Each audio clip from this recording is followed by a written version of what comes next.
अपराध शंकर परिहरी, हर बिरह जाय बहोरी पितु के यज्ञ जोड़ा नल जरी।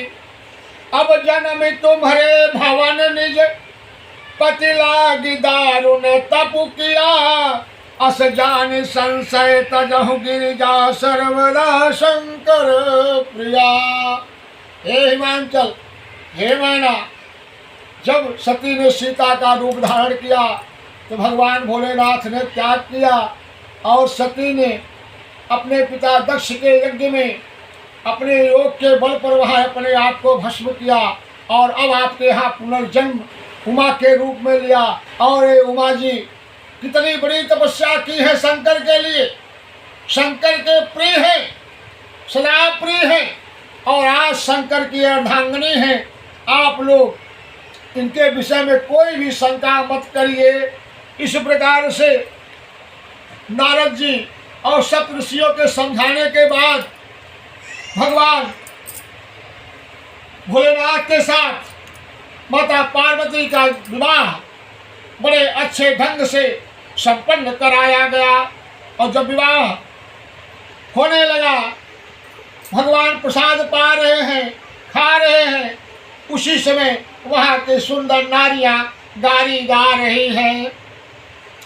कहती है, गारी मधुर स्वर देहि सुंदर, विज्ञ वचन सुचावहि, भोजन करहु सुरयति विलंब, विनोद सुन सचु पावहि, जेवत जो बढ़ो आनंद सो मुख, कोटि न परे कहो, अचवाई दिन है पान गवने, बास जह जाको रहो। क्योंकि देखिए विवाह में एक रीति है गाली की। जब बाराती लोग भोजन करने बैठते हैं दुल्हा के साथ में तो वहाँ की नारियां बहुत मधुर गीत गाती।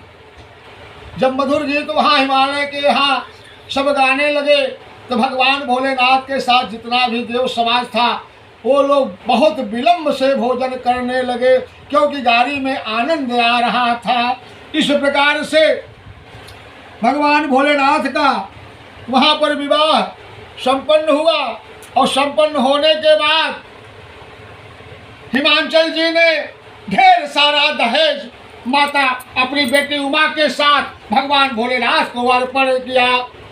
दहेज इतना दिया कि दाई दियो बहुभात पुनि कर जोर हिम भूधन कहो।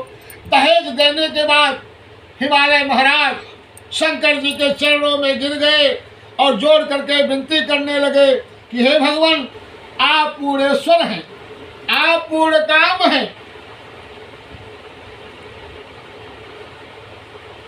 और भगवान शंकर जी ने भी अपने ससुर का बहुत प्रेम से आदर किया और सम्मान किया।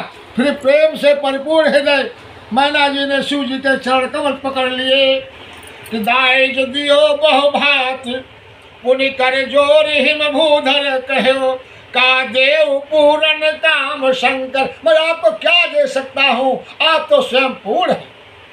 चरण पंकज गहि गहो, चरण पकड़ करके हिमालय जी आज शंकर जी का रो रहे हैं।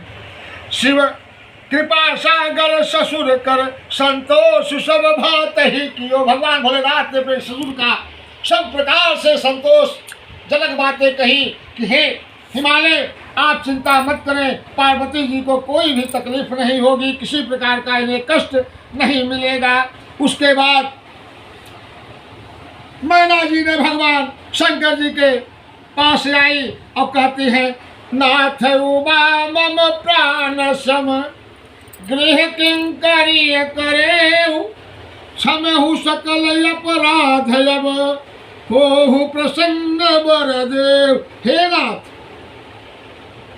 यह उमा, यह मेरी बेटी जो है प्राणों के समान है। आप अपने घर की टहलनी गृहिणी से बनाइएगा।